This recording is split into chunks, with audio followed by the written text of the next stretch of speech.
Hello.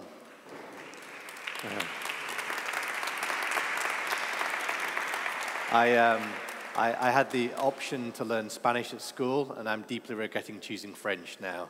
I also have to apologize to Eduardo, the translator. He's going to work very hard over the next 60 minutes. If I speak too quickly, then please do put your hand up and slow me down, okay? We're going to talk about AI. We're going to talk about how we can bring AI together with people to innovate, and we'll also talk about the impact that these technologies will have on society over the next few decades. A little bit about me. I wear an academic hat, so for the past 20 years, I've been researching AI. My undergraduate, my master's, PhD, postdocs are all in AI. I'm now entrepreneur in residence for UCL, which is one of the world's leading universities in AI, and I help them take deep technology and turn it into innovations. I'm also the CEO of a company called Satalia, which builds AI solutions for some of the biggest companies in the world, and we were acquired by WPP, the biggest media marketing agency in the world, about 18 months ago, where I'm Chief AI Officer. Okay, before we talk about AI, I want to talk about intelligence. I'm going to ask you lots of questions. I hope that you save up lots of questions for me as well.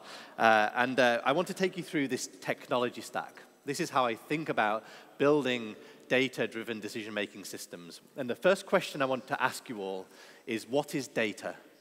Does anybody know the definition of data? Data comes from the Latin word datum, which means given things. It's stuff. It's the fabric of our universe. It's ones and zeros, bits and bytes. It's a sound that's going into your ears. It's a light that's going into your eyes.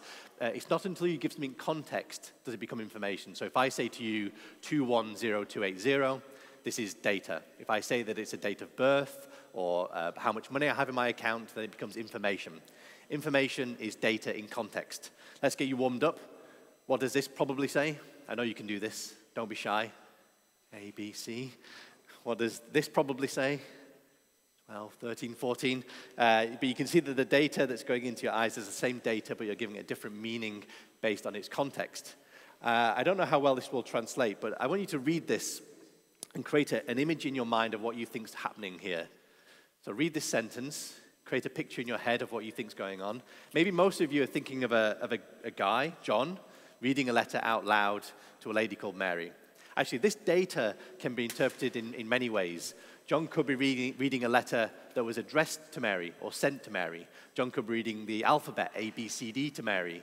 John could be reading the letter of the law to Mary. John could be reading a book called The Letter to Mary. John could be reading a book called The Letter to a Lady Called Mary. It could be an instruction. John, read the letter to Mary. You will all go away with a picture in your mind of what you think is correct, and you're probably wrong. And my goal today is to convince you all that humans are rubbish. That's my goal today.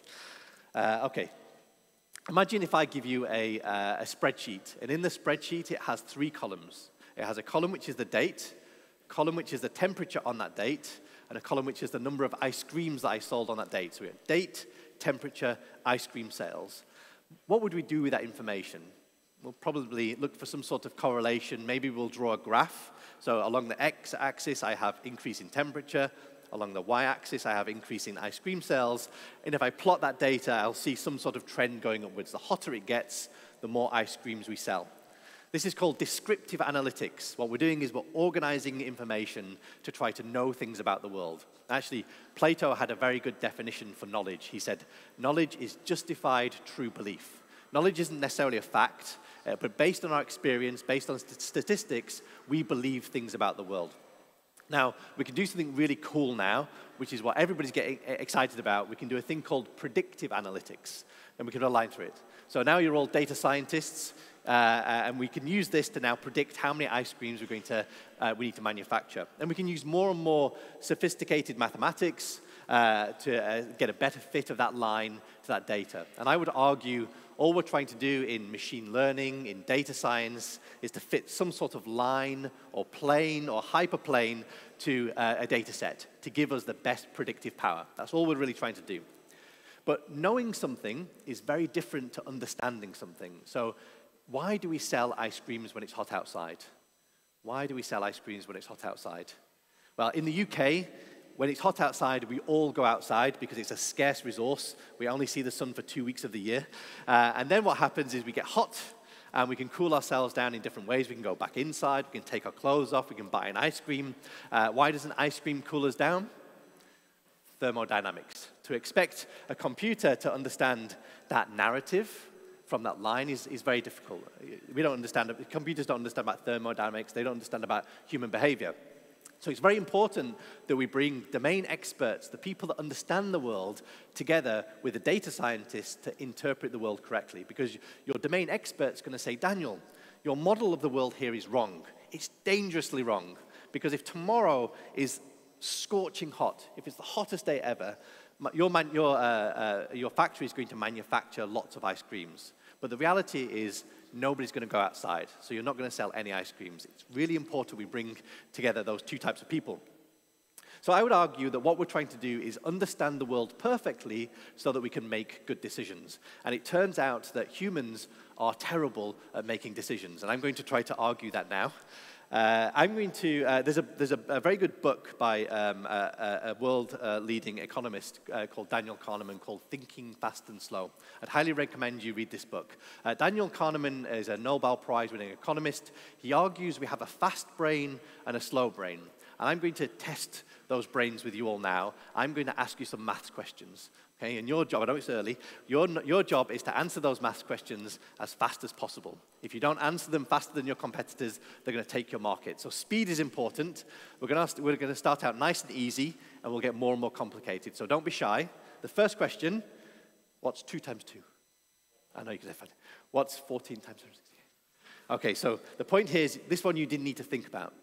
This one, you have to go through a process, an algorithm, to come up with the right answer. Okay, I'm going to ask you a few more maths questions. Again, your job is to answer them very quickly. Start out nice and easy. The combined price of a bat and a ball is €1.10. The bat is €1 more than the ball. How much is the ball? Huh? Nearly. So if you're thinking 10 cents, it's not 10 cents. The bat is €1.05. The ball is 5 cents. The combined price is €1.10. You probably used your fast brain and you came up with the wrong answer. Let me give you another example. I don't know. Imagine these are staff members. I don't know. And what we want to do is we want to allocate these, ignore this, we want to allocate 5 staff members to 5 jobs. How many ways can I allocate 5 people to 5 jobs? So I'm looking at one allocation. I can flip 2 around to get another allocation. How many ways can I allocate 5 people to 5 jobs? Do you remember that exclamation mark we learned in school, factorial, 5 times 4 times 3 times 2 times. So there's 120 possible ways to allocate 5 people to 5 jobs. Let's make the problem a bit more complicated. I've got 15 people. How many ways can I allocate 15 people to 15 jobs? Don't say 15 factorial. That's cheating. It's over 1 trillion possible ways. To expect a human to solve this problem, we're wasting our time. One rule to take away with you today, anything more than 7, don't use a human for. Okay? And actually, industry don't have problems of this size, they have problems of this size. So here are 500 staff members. How many ways can I allocate them to jobs? It's a big number. It's a number that's got over 1,000 digits. And just to put this number into context, this is how many atoms there are in the universe. Once you reach about 60 people in this room, you have more possible combinations than there are atoms in the universe. Humans can solve problems up to 7. You can hire a good computer scientist that can solve problems up to 30 or 40. Beyond that, you need to have deep specialized expertise in algorithms. Let's just drum this problem home. So imagine you have your ice cream van, and your ice cream van wants to deliver ice creams around these 24 points around London. Humans are actually quite good at solving these problems. Maybe after a few minutes, we'll draw a nice path around those points. How long will it take a computer to get the shortest path? The one that's going to save the most amount of petrol and time?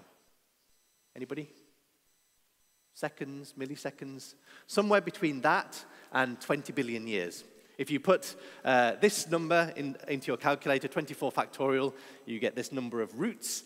If you had a computer that could check 1 million roots a second, 1 million roots every second, it would take 20 billion years, longer than the age of the universe, to check every single one and say, this one that I looked at 10 billion years ago, this one's the shortest one, you should do that.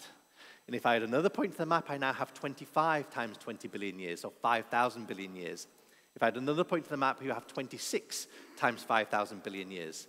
These are exponential problems. They get ugly very quickly. If you choose the wrong algorithm, it will take longer than the age of the universe to solve. If you choose the right algorithm, it will take milliseconds. That's the difference now in terms of benefit. So when I build systems for organizations, they usually have these three parts. Everybody's getting excited about data. You're all bringing your data together into data lakes. Then you're hiring data scientists, my students, to then find patterns and insights in that data. Now, I would controversially argue that if you extract more insights and give them to human beings to make decisions, you tend not to lead to better decisions. More insights tend not to lead to better decisions.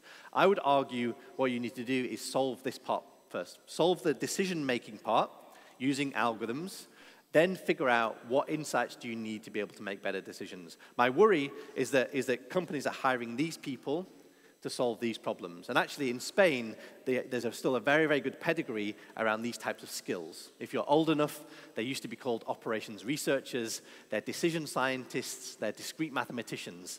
Solve this problem first, and then work backwards. Anyway, if I give a system data, and it makes a decision, and tomorrow I give it the same data, it makes the same decision, what I have is automation. And automation is amazing because we can get computers to do things better than human beings. But does anybody know the definition of stupidity? What's the definition of stupidity? Doing the same thing over again and expecting a different answer. I would argue that by definition, automation is stupid. And I know that everybody that touches this technology stack calls themselves an AI company, but there are actually two definitions of AI. The first definition is getting computers to do things that humans can do. It's a popular definition. I would argue that it's weak. Humans can find patterns in about 4 dimensions, and we can solve problems up to 7. Computers can find patterns in thousands of dimensions, and they can solve problems with thousands of moving parts. So benchmarking machines against humans is a very silly thing to do. Obviously, over the past decade, we've managed to get machines to do things that traditionally only human beings can do. We can get machines to correspond in natural language, chatbots. We can get machines to recognize objects and images. And when we get machines to do things that humans can do, we then assume that that's intelligence. Now, there's a better definition of AI that comes from the definition of intelligence. It's this. So instead of using human beings as the definition, it's goal-directed adaptive behavior. So goal-directed in the sense we're trying to achieve an objective. We're trying to route our vehicles to maximize deliveries. We're trying to allocate our staff to maximize utilization. We're trying to put marketing down our channels to maximize reach. You have to have a goal. Behavior is how quickly can I achieve that goal. Now, we've just discovered if you choose the wrong decision-making algorithm, it will take longer than the age of the universe. If you choose the right one, it will take milliseconds. But the key word for me in this definition is adaptive. What you want to do is build systems that make decisions, learn about whether those decisions are good or bad, adapt themselves so that next time you can make better decisions. And if I was being totally honest, I haven't seen really any adaptive systems in production. You tend not to see adaptive systems in production. So I would argue nobody's really doing AI to this definition. The true paradigm of AI are systems that are able to safely adapt themselves in production.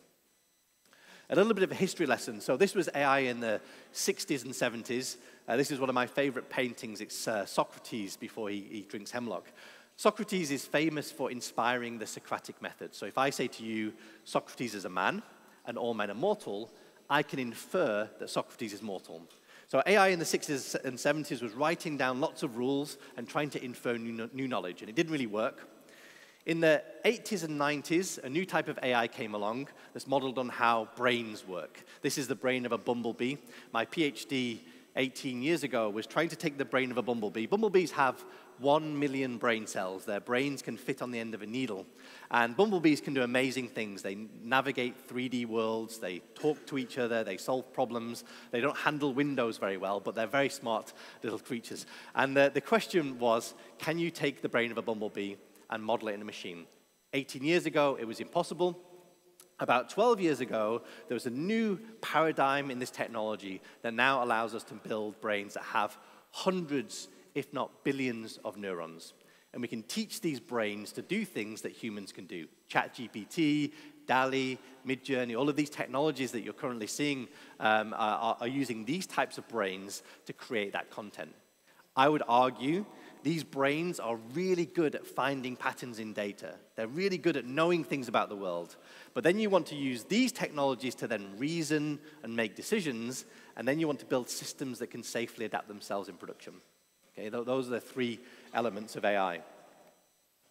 Okay, actually, I've built an entire career around defining AI. And for the most part, everything that we do in industry is build very specific solutions to solve very specific problems.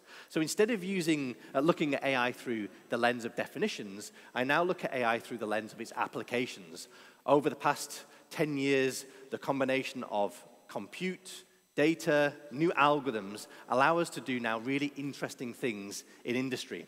And I think there are 6 categories of interesting things. So the first category is basic task automation. Now, the AI community will say this is not really AI, but the reality is that you can replace basic human tasks by very simple algorithms and free those people up to do more interesting things. Whilst these technologies are not sophisticated, you can have a massive impact on business if you apply the right algorithms to solving these problems. The second category is what a lot of excitement around is at the moment on the internet, which is content generation. So we can use these big brains to create images, text, video, and of course, these technologies are now being used by creatives to generate content in a much more quickly way. And of course, in WPP, we've been using these technologies for many, many years. The third category is the humanization or human representation of AI. So we can take a human being and we can replace that human being by something that looks and feels exactly like a human being. And by the way, each one of these 6 categories I'll talk about raise different ethical questions, social questions, security questions. So for example, if I am interfacing with something that looks like a human being, as a company, should I declare that that is not a human being? I have to declare that I'm a human being when I go to websites, that I'm not a bot. Should we have bots declaring that they are bots?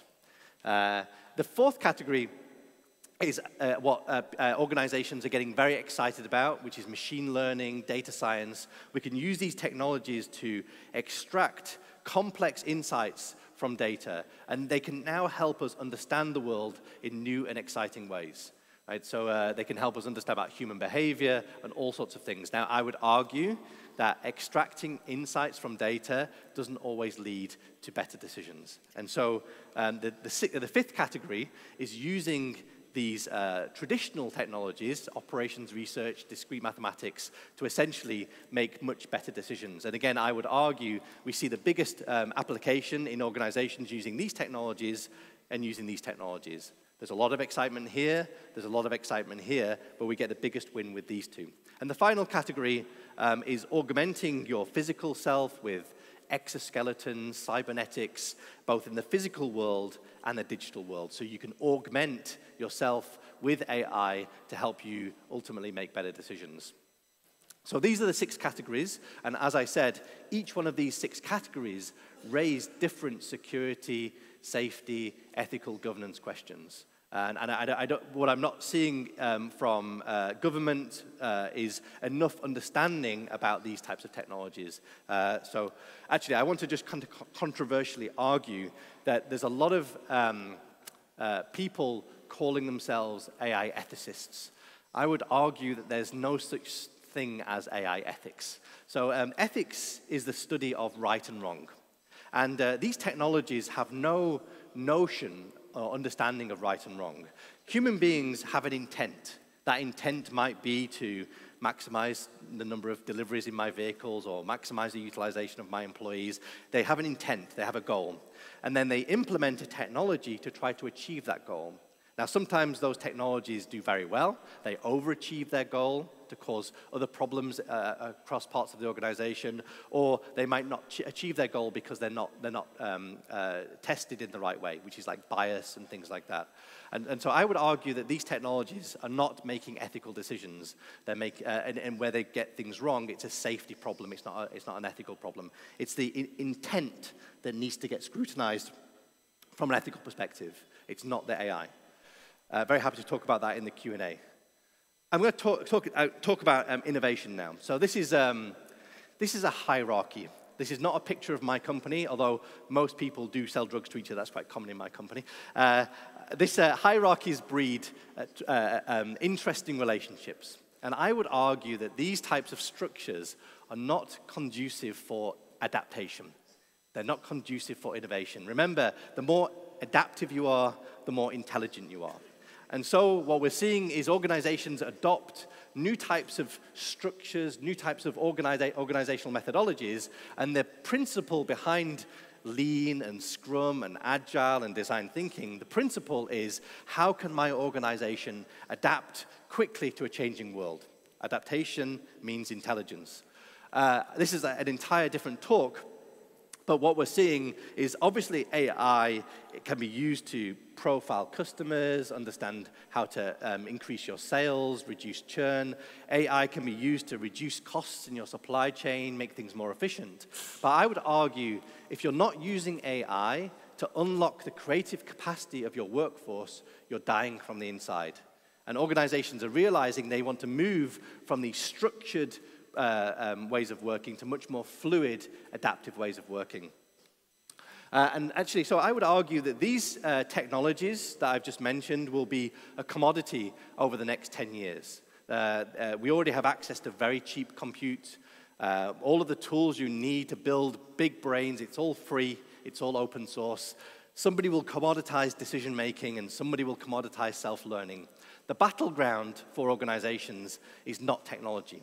The battleground is talent. How do you attract, retain, motivate talent, and enable that talent to use these technologies to innovate? Steve Jobs had a fantastic definition for innovation. He said, innovation is creativity that ships. And for me, the most important word in that definition is the word that. That is generating ideas and getting to the point where somebody is willing to pay for them. And that process is long and hard and painful. The shorter we can make that process, the more quickly we can adapt to a changing world. And one of the key ingredients to innovation is motivation. There's a very good introductory book by Dan Pink on motivation. He said there are 3 things that motivate people: autonomy, mastery, and purpose. Autonomy is giving people the freedom to do what they want. Mastery, the ability to become really good at what they want. And purpose is giving them something higher to align themselves with.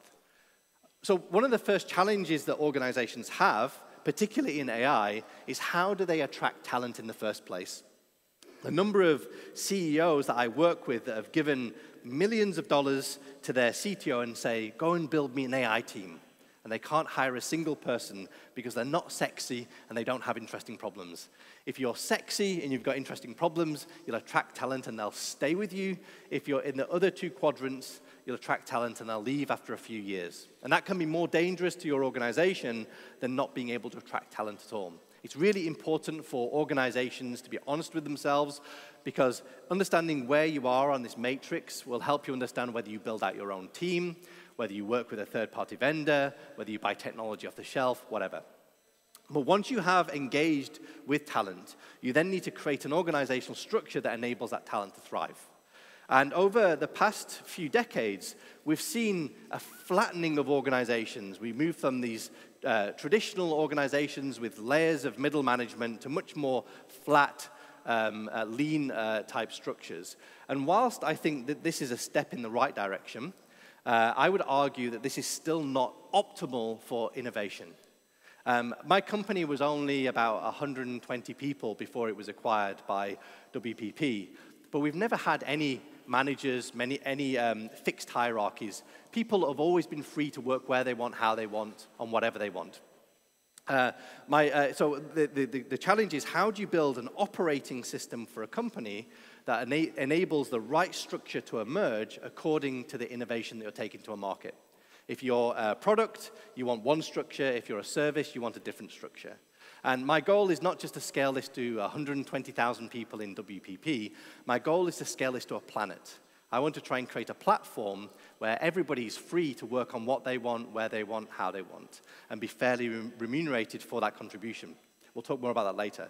So the same types of technologies that we use to understand customers, to understand their behavior, to sell them more things, can be used also in your organization. Now, this might sound a bit creepy, but what we do in my company is we gather all of the data that people are generating, and we can then start to understand people's relationships, their skills, what they're good at, what they're not good at. We can understand if one of these two people leave, I create a silo. It does raise lots of interesting ethical questions. I can identify people who sell drugs to each other in my company. I can identify secret lovers. I can identify people who are going to leave the company before they know they're going to leave the company. So the intent here is not to have these insights to squeeze more out of my employees. The intent is to understand their hopes, their dreams, their desires, and to make sure that they're working on things that align with their values and the values of the company. The future of how organizations will operate is these liquid type structures. One of the crazy things that we used to do in my company a few years ago, we used to ask everybody to make public recommendations of their salary. So you will all publicly declare what you want to be paid, and people will then vote on whether those salaries should be reduced or increased or kept the same.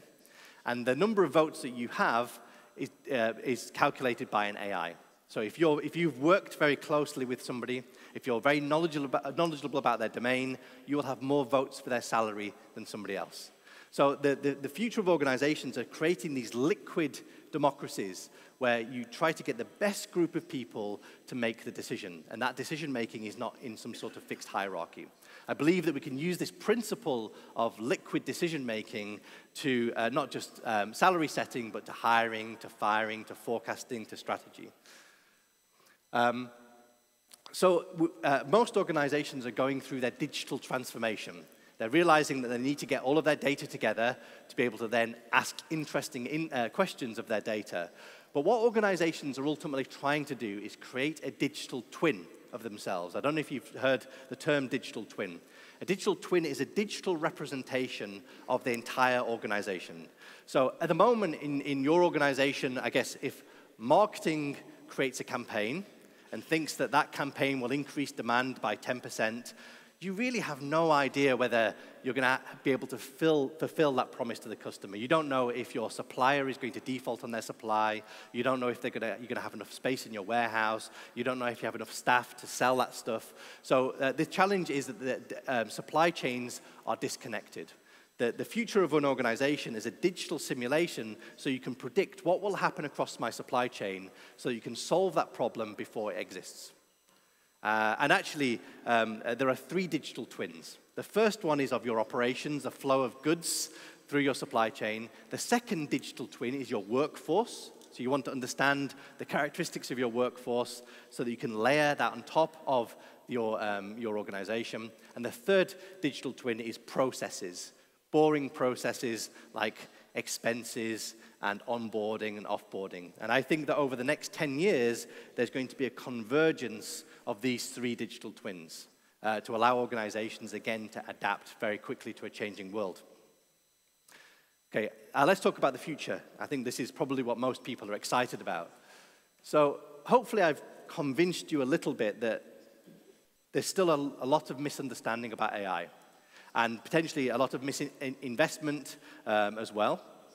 But hopefully I've helped you realize that if you understand how to apply these technologies in the right way, you're going to be very successful. I don't know if you know who said this quote at the top. I don't know if anybody recognizes this quote. It's a bit controversial, sorry. The nation that leads in AI will be the rule of the world. This was Vladimir Putin recently. I think we need to acknowledge that these technologies are not only going to have the most profound impact on our businesses, but they're also going to have the most profound impact on society. And there's a number of concerns that people are now surfacing with respect to AI. And what I've tried to do is I've tried to capture these concerns using this framework. Okay, so some of you may have heard of the term singularity. Singularity comes from physics. It's a point in time and space that we can't see beyond. We just don't know what happens beyond that point. And the AI community have adopted the word singularity for this, which is the point in time where we build a brain 1 million times smarter than humanity. And we'll come back to this in a moment. But I think there are at least 6 singularities. And those of you that have done a business degree or written a business plan will have probably come across this framework called PESTLE. PESTLE is a macro analysis framework that stands for political, economic, social, technological, environmental, and legal. And I think there are at least 6 singularities that we need to be aware of. So the first singularity is when we no longer know what is true. So we know that these technologies have been used to cause political challenges. They've been deep fakes, misinformation bots have challenged our political foundations. And we also know that these technologies over the past few years have accelerated in their power.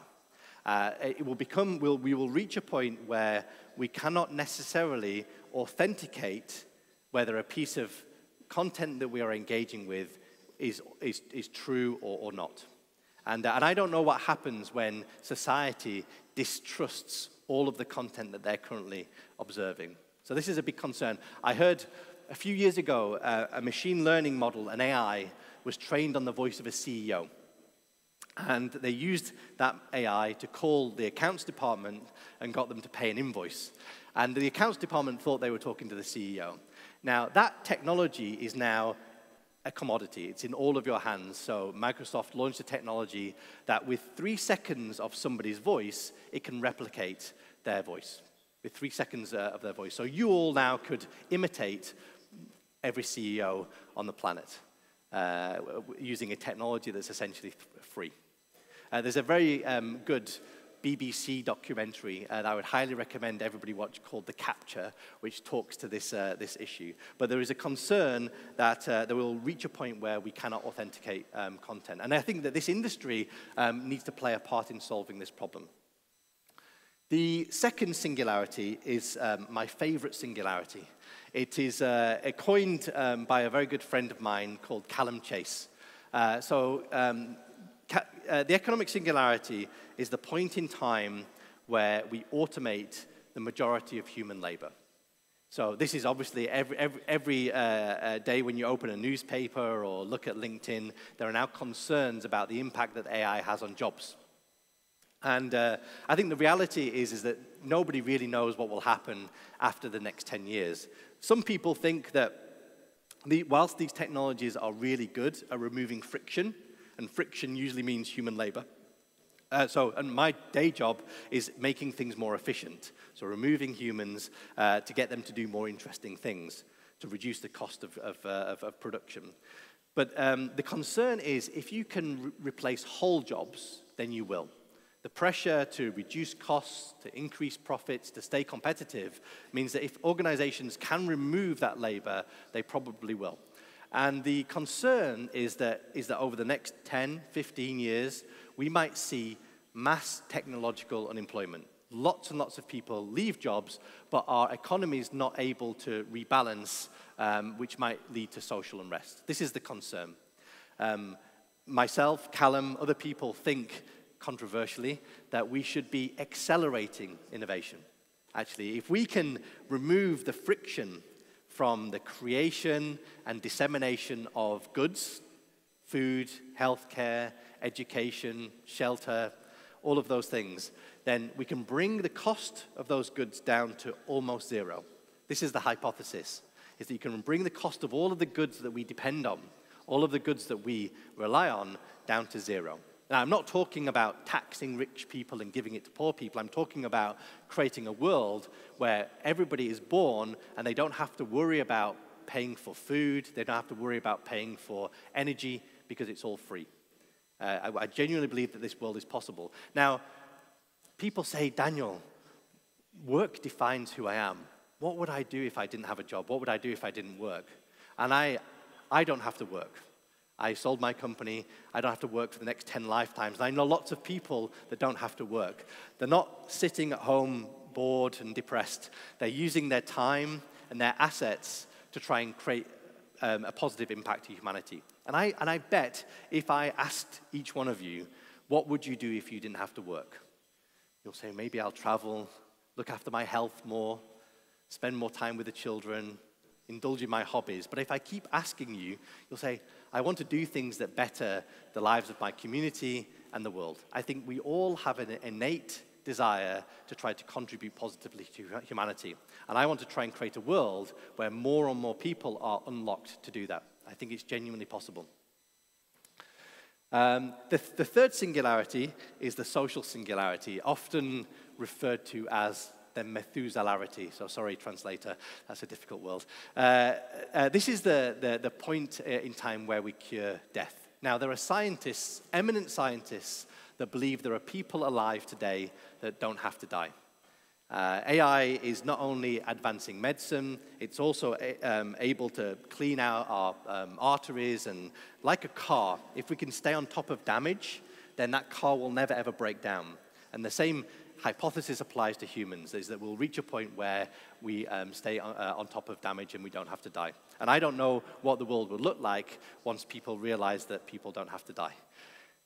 The fourth singularity is, again, something that's also very popular in the news, and you'll probably have seen an open letter 2 days ago, launched by the Future of Life Institute, which was signed by Elon Musk and myself and other AI experts. An open letter saying that we should pause for at least 6 months the creation of these big brains. Because the concern is that once these big brains reach human-level intelligence, they will be able to build brains smarter than themselves. And we don't know if it will take seconds, minutes, weeks, years, but at some point, they will build a superintelligence, a brain that is 1 million times smarter than humans. It's often referred to as the singularity, and it's predicted that this will happen within our lifetime, and we have no idea if this is going to be the most glorious thing that happens to humanity or our biggest existential threat.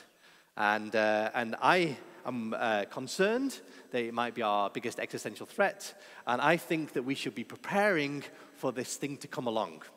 And we should be making sure that it doesn't see us as a threat. I don't know how to do that, but that would be my advice. The fifth singularity is where we create uncontrollable ecological collapse. And this is something that, of course, you're all familiar with. Now, consumption gets a bad reputation. I would argue that consumption is enabling more and more people to access goods and services that enrich their lives. And yes, there are people that consume too much, but for the most part, I think that the world is creating goods and services that are enriching people's lives. But we know that increasing consumption is also putting pressure on our planetary boundaries. And I actually believe that these technologies will not only solve this problem, but they will also help us get control of our ecosystem so we'll never have this problem again. I'm very hopeful.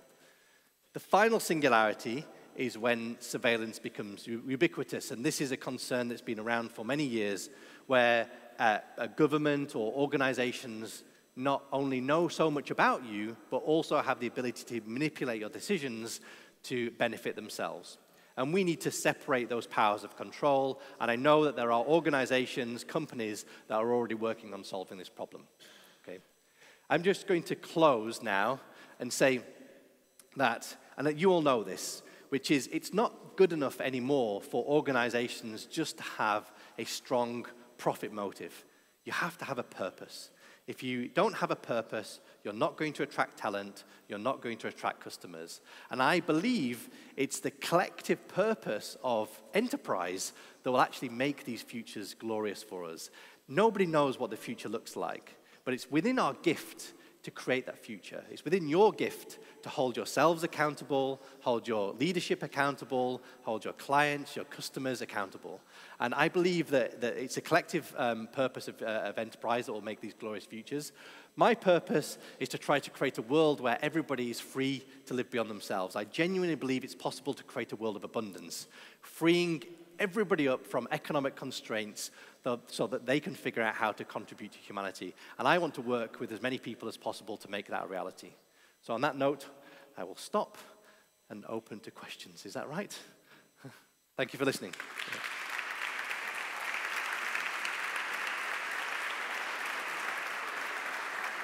Thank you. Thank you very much, Daniel. It has been a pleasure to hear you speak about the artificial intelligence. Y ahora llega el turno también de las preguntas, de las cuestiones. It's time for questions. Pediría, efectivamente, para que Daniel nos pueda también escuchar directamente con la traducción simultánea. I will read the questions in Spanish, but you can speak in English. Okay. Just about. Without problems. Okay. Bueno, voy leyendo las preguntas que nos han ido planteando. La primera es precisamente de Andrés Rodríguez, presidente, editor y director de Forbes, y abunda además en una cuestión, en un tema que has tratado también durante tu charla y que es realmente interesante, la decisión de Elon Musk de pedir una moratoria en la inteligencia artificial. Y pregunta Andrés Rodríguez, ¿crees que tiene Elon Musk algún interés personal oculto en la petición de esta moratoria en la inteligencia artificial?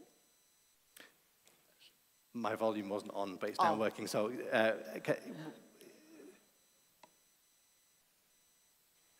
Sí.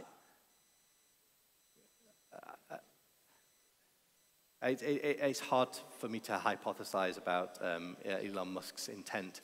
I think if you look at what Elon Musk has been talking about over the past decade, I think that he is actually deeply concerned about the impact of these technologies, and I don't think that he has a hidden intent. I think that he originally invested in OpenAI to try to make sure that we were using these technologies in the right way. So I don't think that it's some sinister way to try to get more control over the narrative. I think that people genuinely have a deep concern about when we will build a superintelligence. Otra cuestión, ¿crees que la inteligencia artificial podría reemplazar por completo a los seres humanos en ciertas tareas y trabajos? ¿Cómo deberíamos abordar esta posibilidad que no sé si es buena o da un poco de miedo? So I think that there's a difference between jobs, paid work, and work. When I go home, I learn to play I don't play the guitar, but it's an example. I might learn to play the guitar, I might learn to play chess. I actually do work. I put energy into something. I'm not being paid to do that. Because a computer can play chess better than me, because a computer might be able to write poetry better than me or create art better than me, it doesn't stop me from doing it. So I think that humans will continue to create. I don't know whether there will be paid work in the future. I don't think anybody knows. I think that over the next 10 years, we're going to see a Cambrian explosion of new ideas, new opportunities, probably also massive job growth. Beyond that, I think it's very hard to predict. But I think that it will never take away the desire for humans to want to create. Those of you that might be Star Trek fans, it's often referred to as the Star Trek economy. In Star Trek, people have an abundance of stuff, but they use their time and their energy to try to explore the universe and push the boundaries. And there will always be competition. There will always be mates. There will always be time that we compete over. So I think that whilst AI might take all paid labor, I think that human beings will continue to work and do interesting, creative things.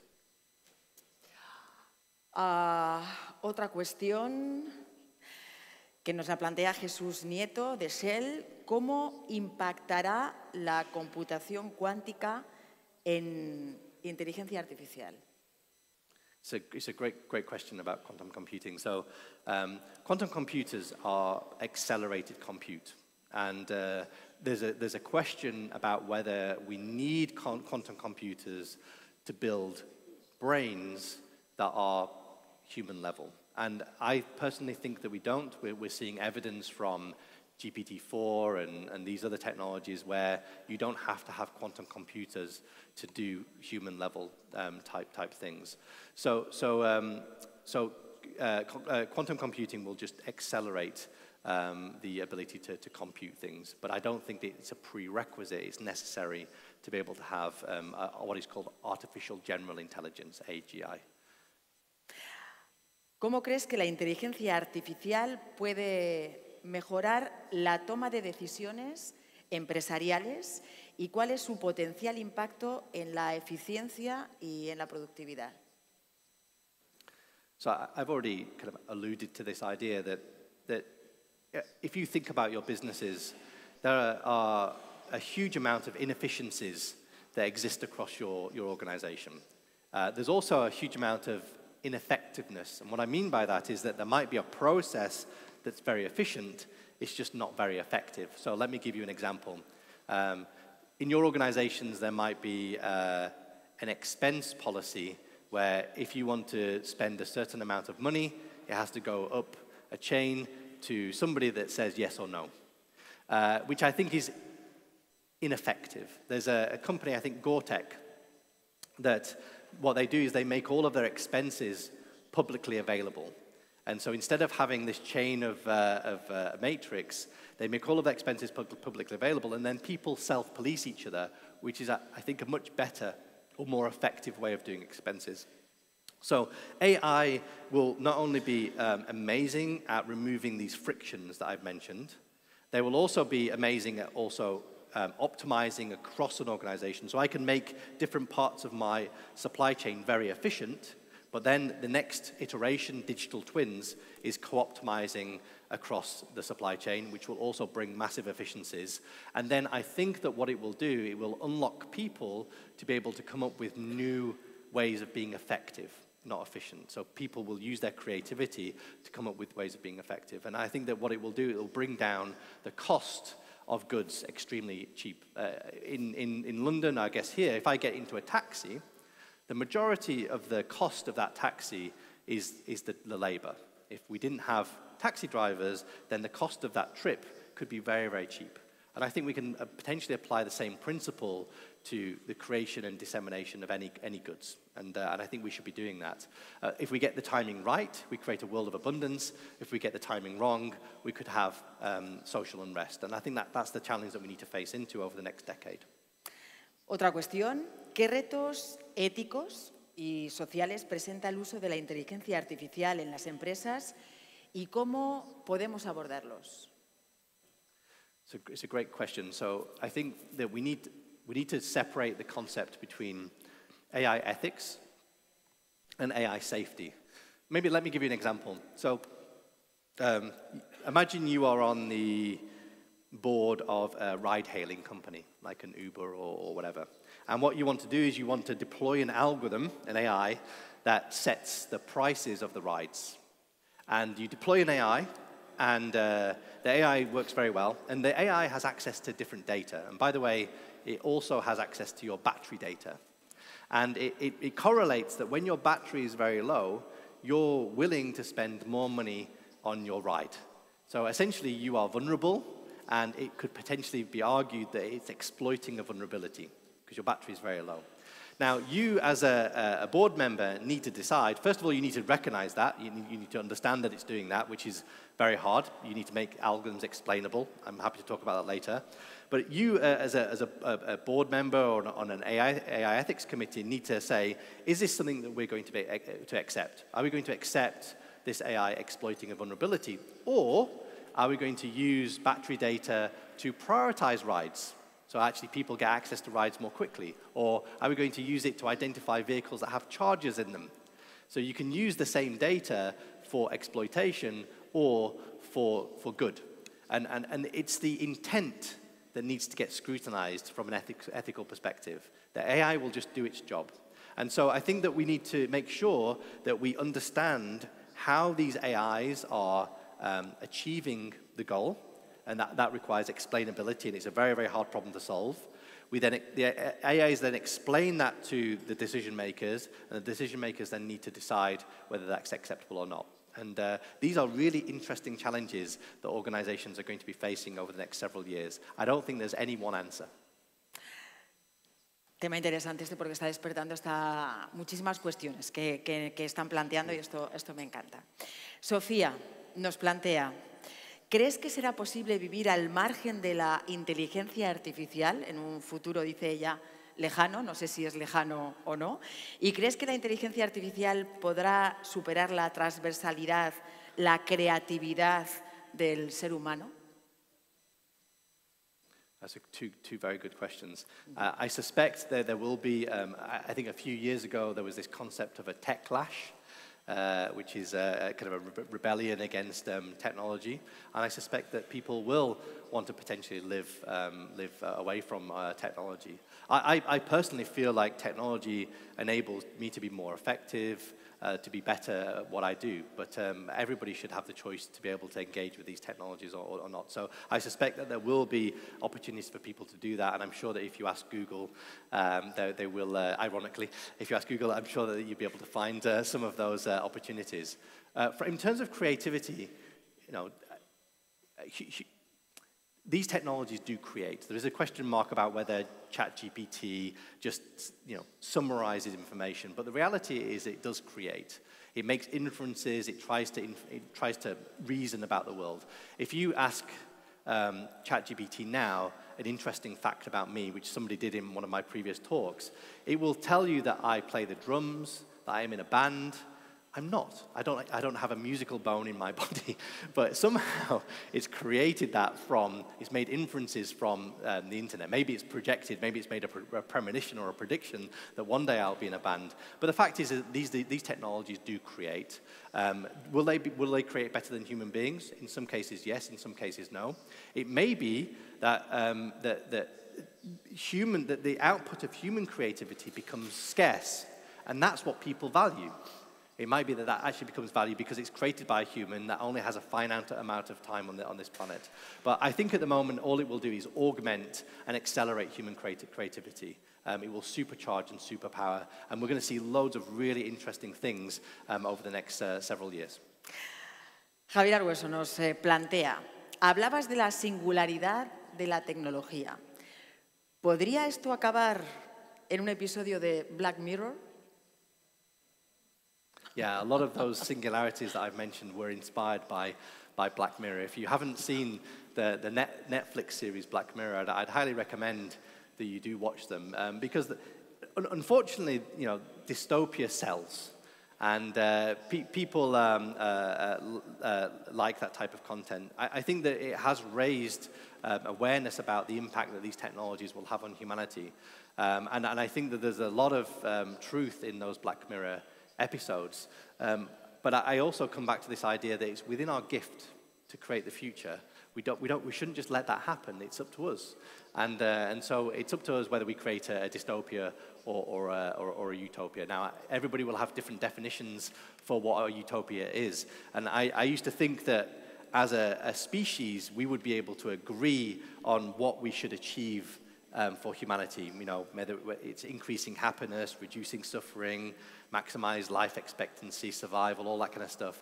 But I realized over the years it will be very hard to get humanity to agree on all of those things. So my hypothesis now is what I want to do is free as many people up from economic constraints and let them choose how they want to contribute to humanity. Some people will want to solve short-term problems. Some people want us to go to space. Some people want to cure disease. And I think that we should let that utopia emerge from the collective intelligence and love of humanity. Otra cuestión de Juan Manuel González Sopena, ¿de qué pone? Solute. ¿Cuáles son los puntos clave a considerar en una organización para la implementación de soluciones basadas en inteligencia artificial? Okay, it's a good practical question. So I see a lot of organizations get excited about data lakes, excited about insights, hiring data scientists. Again, forgive me if you're doing this, but there's a hypothesis that by bringing all of this data together and extracting insights that you're able to drive value. And I think, unfortunately, we will see that not reap the benefits. My approach would be to look for frictions that exist in your organization, and we can use that framework, that triangle, to identify frictions from turning data into information or extracting patterns from information or making decisions. You can use that framework to identify frictions, and then you need to then identify what are the right tools, technologies, applications to solve those frictions. And my argument is that you need to then build that data lake over time. Don't start with the data lake. And because if you identify those frictions, you'll understand what skills you need, what technology you need to be able to address them, and not assume that you just need data scientists. So I think the big mistake that I see organizations make is hiring the wrong people to solve the wrong technologies to solve the wrong problems. And if you haven't even started that journey yet, actually you might be in a better position, because I see organizations investing a huge amount and creating tech debt that they will have to undo over the next several years. So I would approach these technologies in a very sober way. I know that it's very exciting, but I would approach it soberly and make sure that you're adding value over time. Creo que pone Hugo Salgado, creo que es Hugo, no me quiero equivocar, Hugo Salgado, de Juntos por Extremadura. Bueno, hace la pregunta en inglés, pero bueno, lo traduzco al español para que aquellos que no lo entiendan lo puedan entender. Bueno, algunas veces lo que hace la diferencia es la pasión, la intuición y quizá la obsesión. ¿Crees que con la inteligencia artificial podemos perder estas cosas? Two things. One is that I think that because AIs don't have the emotion that I guess humans have, the assumption is that they'll never be able to do the things that humans do.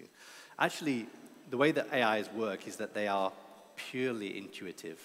They don't currently have a model, an internal model of the world. They don't kind of run through different scenarios and then create a solution. You give it something to look at, and it intuitively makes a decision. The AI doesn't have access to the data that you have, nor does it have access to the 2 billion years of evolution that we've had the privilege to learn from.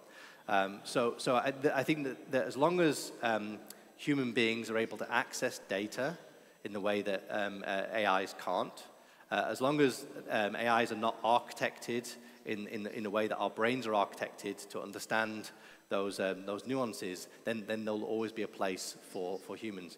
That said, if AIs do access the data, if they can run those simulations, if they can operate in an emotive way, I don't think it will stop human beings more creative. I think that it will just augment our creativity. The AI will support us, it will enhance us, it will help us do more interesting things. Otra cuestión que nos plantea Elena Agudo de Mafre, al hilo también de algo que comentabas antes en tu intervención. ¿Qué razón personal o profesional te lleva a creer, a pensar que la falta de necesidad de trabajar para cubrir necesidades ayudará o mejorará las interacciones humanas?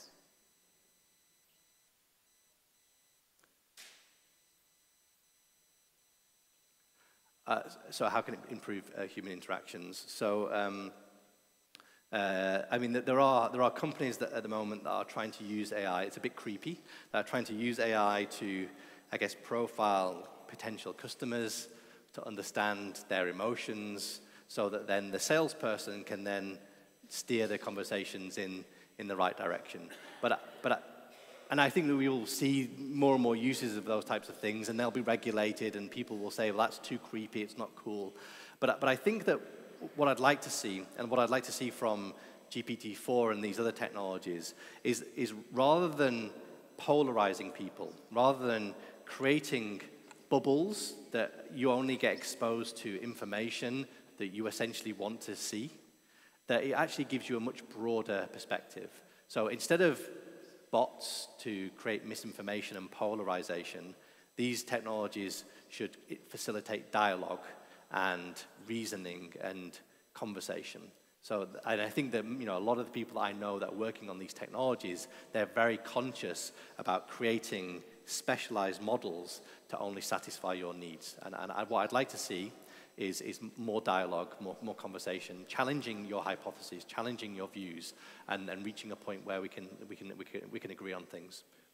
Son muchísimas las cuestiones que nos estáis planteando. Nos vamos quedando sin tiempo, pero me gustaría poder plantearlas todas. Así te pido brevedad, Daniel, ¿vale? para que podamos contestar a todo. José María Gil, Villanueva 4. ¿De qué manera un uso con criterio de la inteligencia artificial nos diferencia del resto?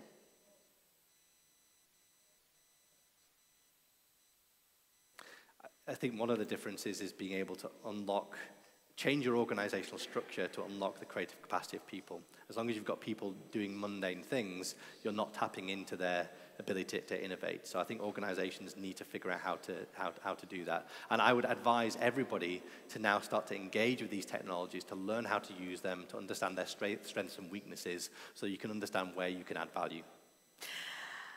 Julia Delgado, UX, ¿qué piensa de la inteligencia artificial aplicada a la educación superior? Algo de lo que también se está hablando muchísimo en estos tiempos y que algunas universidades ya han tomado medidas. ¿Reducirá la creatividad y el talento de los estudiantes? It's a great question, and I think nobody, again, knows the answer, because we can use these technologies to pass exams, all of that kind of stuff. Ironically, the students are using these technologies creatively to pass the exams, so they are being creative. But I do think that our higher education system needs to change, because a lot of the things that we are teaching people is not necessary. We need to teach people how to be resilient, how to be creative, how to orchestrate complex systems. We need to be focusing on that rather than teaching people facts. I think facts can be got very easily now. Carlos Galán, Universidad de Granada. ¿Crees que el ritmo al que está evolucionando el hardware no es suficiente para suplir las necesidades que el software de la inteligencia artificial requiere?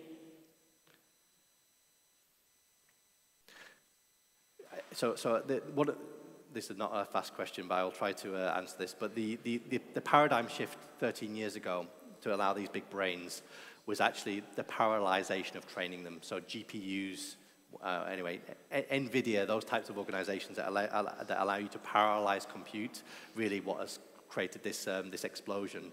And the more compute you throw at them, the bigger the brains. Ideally, you would build smarter compute so that we didn't use so much energy building these brains. But the reality is these brains are being innovated at the algorithmic level to make them more efficient. So there's a lot of emphasis at the moment on making them more efficient, building smaller brains that can do the same thing. Compute, I don't think, is the bottleneck of the issue right now. I think it's the algorithms that are being used. Guillermo Quero, creo que pone, de Shell. ¿Quién fija los criterios éticos que regulen la inteligencia artificial? Y añado yo, si es que hay alguien que lo regule. Yeah, actually, if you look at the kind of the papers that the governments and organizations are putting out on responsible AI, they'll talk about transparency and safety, or they talk about the same things. Actually, I had a hypothesis 3 years ago that what we would do is build a brain to scour all of human content, the religious texts, philosophical texts, political texts, and to try to surface what are the things that humanity agrees on. And interestingly, we did a little bit of a few experiments, and we came up with very similar things that are currently coming out. So can you use an AI to come up with the ethical framework that we can hold future AIs against? And I think the answer is yes. David Casaseca, de Soma Studio. ¿Cómo afectará la inteligencia artificial en nuestra toma de decisiones diaria? I think it will augment our decision-making. It will do a lot of the stuff that we don't want to or need to be doing. It will be solving a lot of the complex problems that we're not very good at solving. And again, freeing up to create. In some respects, creativity is decision-making. It's just very different to these mundane things that we're having to do. So I think it just makes us better human beings. Carlos Pérez, interesante. ¿Será posible conectar el ADN de personas con la inteligencia artificial? Que esto ya... There's a slightly different question here, which is, could we upload humans' consciousness to a machine? Some people think it's possible. I don't know. But there is an interesting hypothesis that if we want to live with these AIs, they will have to somehow merge with the AIs. I'm not sure that the superintelligence will want to. I mean, you don't have a desire to go and merge with an ant or a carrot, right?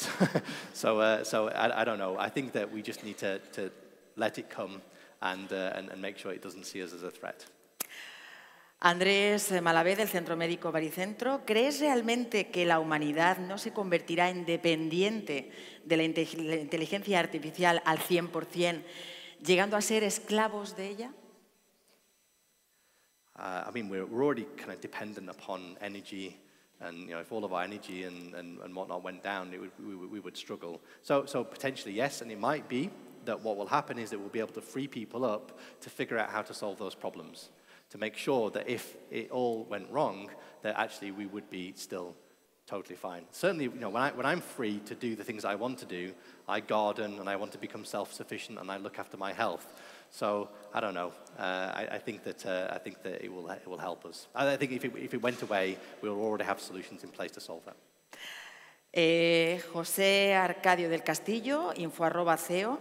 Si la economía migra a la criptoeconomía y la toma de decisiones la realiza la inteligencia artificial, ¿dónde queda y sobre qué aspectos de decisión tenemos capacidad no dirigida de decisión?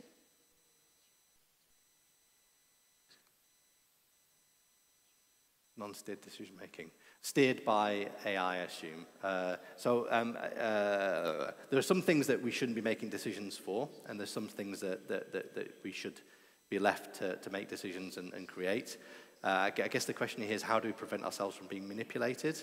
That's a hard problem to solve. It was one of the singularities here that I mentioned when surveillance becomes ubiquitous. There are mechanisms in computer science to build randomness into systems to make sure that decisions are not determinant, that actually we can get a bit geeky, but there is randomness and there is serendipity in society. Mario, del grupo 7, ¿hasta qué punto puede una inteligencia artificial programar un juego? Oh, if you go to ChatGPT-4 now, you can ask it to go and create Pong. It will do that very quickly. And more people are using these technologies to create these types of things. So it's happening. Again, you can go and create games using these technologies. That would be amazing. All of these new games that could be created. Y la última cuestión, que ya estamos fuera de tiempo hace mucho tiempo, pero estoy feliz de haber podido plantear todas las cuestiones que nos han llegado. Carlos Díaz, de Badajoz, adelante. A ver si lo entiendo bien. ¿Qué pasará cuando la inteligencia artificial pueda, sustituir o funcionar como un cerebro humano? So the hypothesis that people like Sam Altman, the CEO of OpenAI, thinks that we may achieve artificial general intelligence in the next 7 years, so by 2030, where you have a brain that can essentially do everything that humans can do. And I guess, what do you do when you meet new humans? You interact with them, you talk to them, you try to understand them, you try to work together to do new and interesting things. And I think that's what we will continue to do. Daniel, yes. Thank you very much again. Gracias, Daniel, por estar aquí con nosotros. Ha sido interesantísimo escucharte y hemos resuelto muchísimas de las dudas todas las dudas que se nos han planteado. Gracias. Un aplauso, por favor.